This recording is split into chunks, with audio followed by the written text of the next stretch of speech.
Ako vam je kao i meni prazan novčanik ili niste stigli da kupite Secret Lair dan da si igrate sa vašom ribicom,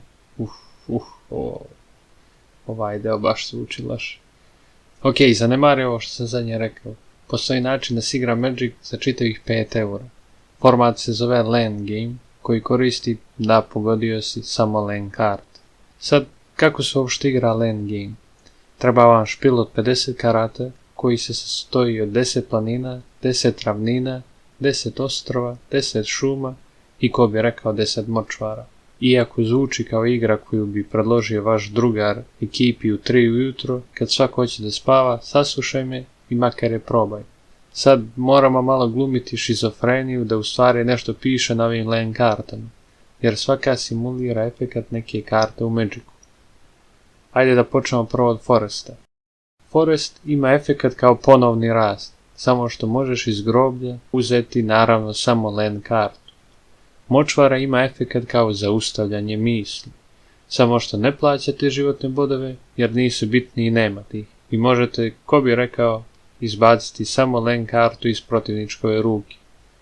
Planina ima efekat kao kiša kamena, uništiš protivnikov land.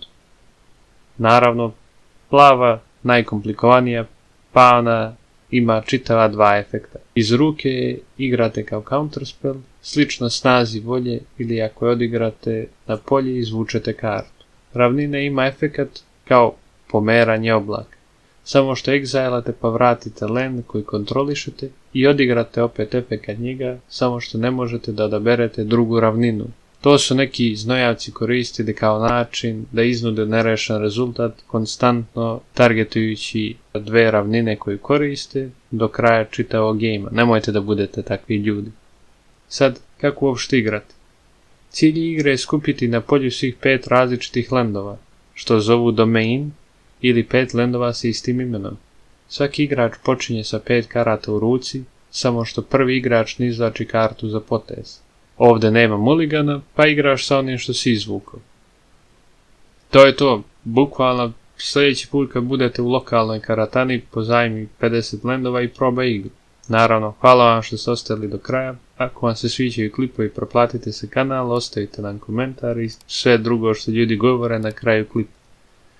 A naravno, ako ste primetili da sam bukvalno provodio imena karata, to je samo zato što mi je presmešno.